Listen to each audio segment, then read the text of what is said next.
नमस्कार, आप देख रहे हैं निराला देश भारत। इस चैनल को लाइक, शेयर एवं सब्सक्राइब करके हमें अपना आशीर्वाद दें। धन्यवाद। नमस्कार, मैं हूं निराला। आप देख रहे हैं निराला देश भारत। आज मैं इस वीडियो में एक नई खोज के साथ हाजिर हूं। अगर ये वीडियो आपने पूरा देख लिया तो आज ये साबित हो जाएगा कि ईश्वर है या नहीं है तो वह कौन है। आज भी बहुत सारे लोग इस संशय में जी रहे हैं कि ईश्वर है भी कि नहीं। मैं आपसे पूछता हूं, ईश्वर है कि नहीं है?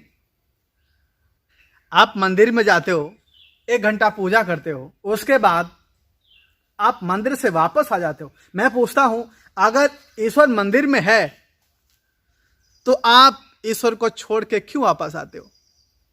किसी को भगवान मिल जाएगा तो छोड़ के वापस आएगा वो तो पूरा परिवार वहीं बुला लेगा। आज मैं 5 प्रश्न आपके सामने रखना चाहता हूं। इन 5 प्रश्नों को आप ध्यान से सुनिए, आपको साबित कर दूंगा कि ईश्वर कौन है। प्रश्न नंबर 1, आपने या तो खूब सुना होगा कि ईश्वर एक है। यही तो मैं आपसे पूछना चाहता हूं कि वह एक ईश्वर कौन है जिसके बारे में तमाम संतों ने जानकारी दी है। सोचने की बात तो यह है कि अगर ईश्वर एक है तो इतने सारे भगवानों की क्या जरूरत थी। और माना कि अगर इतने सारे भगवान हैं भी तो उसमें से फिर ईश्वर कौन है? भगवान राम हैं कि शिव हैं, ब्रह्मा विष्णु महेश श्री कृष्ण हैं, कौन है? मुझे आपका जवाब चाहिए। और आपका जवाब वैसा नहीं चाहिए कि जैसा आपको मालूम है। पहले अपने आप से प्रश्न करिए, जो आपकी आत्मा से जवाब मिले वो जवाब मुझे नहीं, अपने आप को देना। अब आप लोग सोचेंगे कि वैसे भगवान है तो एक ही, उन्हीं भगवान के तो सारे अवतार हैं। तो चलो मैं ये बात मान लेता हूं कि भगवान के सारे अवतार हैं, 24 अवतार भगवान के ही हुए हैं। अगर मैं अपनी बात करूं तो मैं अगर पिछले जन्म में किसी राजा को सुपुत्र होता, किसी कारणवश मेरी याददाश्त इस जन्म में वापस आ जाती कि पहले मैं किसी राजा का बेटा था, तो क्या इस जन्म में मैं वो राज सुख भोग सकता हूं? पहले जन्म की राज पा सकता हूं? नहीं पा सकता। तो बात यहीं पर खत्म हो जाती है कि भले उनके अवतार हों लेकिन वो अलग अलग हैं। जो भी संत कहता है तो ऊपर हाथ उठाता है कि ईश्वर एक है। वह ईश्वर एक कौन है? श्री सूर्य नारायण भगवान, श्री अर्क भगवान। भगवान सूर्य को खाली एक ग्रह मत समझना। ईश्वर एक है तो सूर्य भी एक है। वही भगवान सूर्य अर्क ईश्वर है, बताता हूं मैं। और अब चलते हैं प्रश्न नंबर 2 की ओर। आपने ये सुना होगा कि भगवान की बड़ी बड़ी बाहें। कौन से भगवान की आपने बड़ी बड़ी बाहें देखी हैं? आपने कैलेंडर में 2, 4, 10 हजार भुजाएं तो देखी होंगी, पर लंबी भुजाएं नहीं। एक बात मैं और आपको बता दूं कि ये जो कैलेंडर में आप विग्रह प्रतिमा देखते हैं, क्या मेरे भगवान ऐसे थे?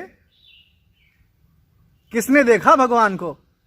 ये जो कैलेंडर हम लोग देखते हैं कि भगवान ऐसे थे, ये तो मनुष्य की कल्पना मात्र है। किसी ने भगवान को देखा नहीं है। कोई कहता है उसका कोई आकार नहीं, कोई कहता निराकार ब्रह्म। इससे पहले हमारे देश में तत्वों की पूजा होती थी, जैसे सूर्य, चंद्र, हवा, अग्नि, पानी। मैं बताता हूं भगवान कौन है जिनकी आज भी बड़ी बड़ी बाहें हैं। सुबह उठिएगा, भगवान नारायण का संसार में आगमन होता है तो पूरब से लेकर पश्चिमांचल तक हजारों, लाखों, करोड़ों किरणें बिखरी होती हैं। यही है भगवान की बड़ी बड़ी बाहें, और कहीं नहीं किसी की। प्रश्न नंबर 3, आपने ये तो सुना होगा कि ईश्वर घट घट में है। ईश्वर जर्रे जर्रे में समाया है। ऐसा कौन सा ईश्वर है जो घट घट में है, जर्रे जर्रे में समाया है और वो दिखता भी है? वह ईश्वर कोई और नहीं, हमारे सूर्य भगवान हैं। जब वो चलते हैं तो रात और दिन होता है, उन्हीं की कृपा से ऑक्सीजन मिलती है। जब कोई व्यक्ति बीमार पड़ता है, लास्ट स्टेज पर होता है, तो उसको ऑक्सीजन लगाई जाती है। क्यों? बिना ऑक्सीजन के तो कोई रह ही नहीं सकता। समस्त सृष्टि की बात कर रहा हूं, पूरी सृष्टि विलय हो जाएगी अगर उनकी कृपा एक दिन भी संसार में नहीं आई तो। जो दिख रहा है, जितना भी चलायमान है, ये केवल भगवान सूर्य की एक कृपा मात्र है। जर्रे जर्रे में ईश्वर है। भगवान सूर्य का एक दूसरा नाम अर्क है। अर्क मीन्स सार तत्व, रस तत्व, हर एक लिक्विड पदार्थ कह लीजिए, जैसे जल, खून, घी इत्यादि इत्यादि, सबको अर्क कहा जाता है। सब में सूर्य का ही तत्व मौजूद है, तभी लोग जिंदा हैं। स्पष्ट हो गया कि जर्रे जर्रे में और कोई नहीं, भगवान अर्क ही समाये हैं। और घट में भगवान है तो कौन सा भगवान है? जब इंसान ध्यान लगाता है तो वह देखता है कि उसके अंदर एक रोशनी हो रही है, क्योंकि संतों ने कहा है भगवान का स्वरूप प्रकाश है। अंदर ध्यान लगाते हो तो देखते हो कुछ कि सूर्य के समान एक प्रकाश मौजूद है। ये बात अलग है कि किसी ने बढ़ चढ़ के कह दिया कि अंदर जब ध्यान लगाते हैं तो करोड़ों सूर्य का तेज अंदर होता है। यह भी गलत है। सूर्य इतना दूर है और उसकी गर्मी तो आप बर्दाश्त नहीं कर पाते, और करोड़ों सूर्य जहां पर आ जाएंगे तो व्यक्ति तो भस्म हो जाएगा। यहां से सोचो ना।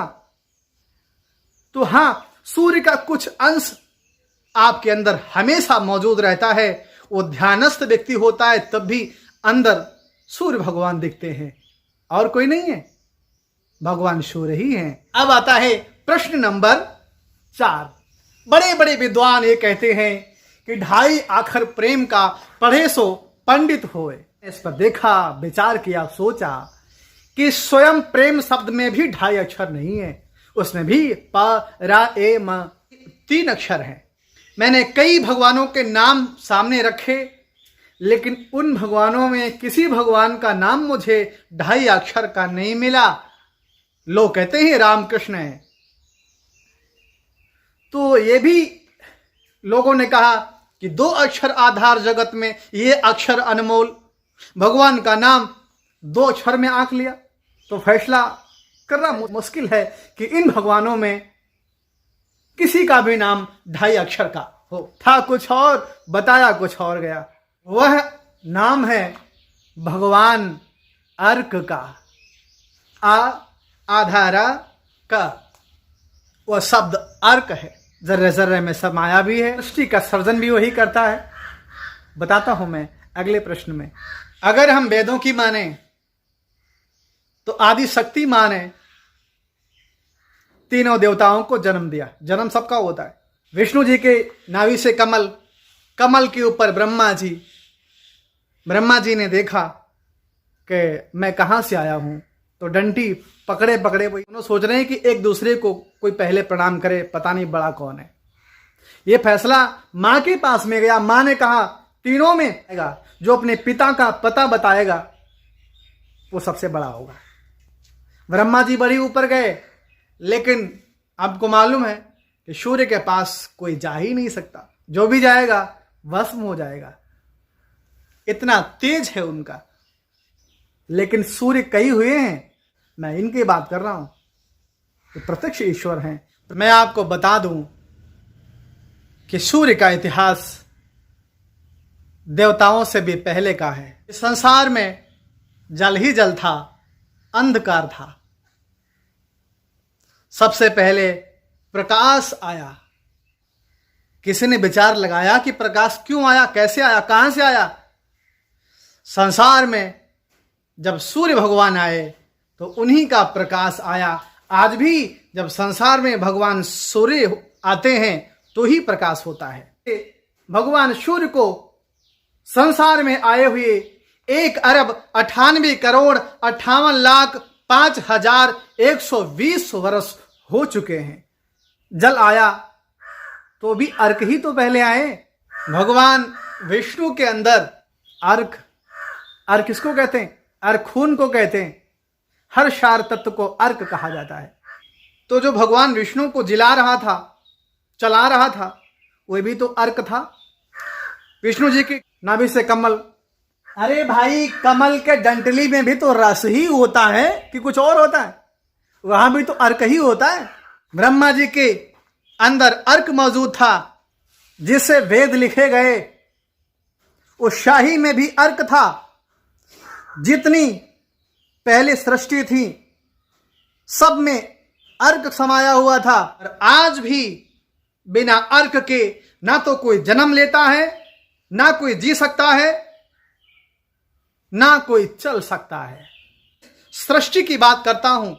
आज भी जब नारी और पुरुष का रज-बीरज एक पास एकत्रित होता है तो वहां जीव उत्पन्न होता है।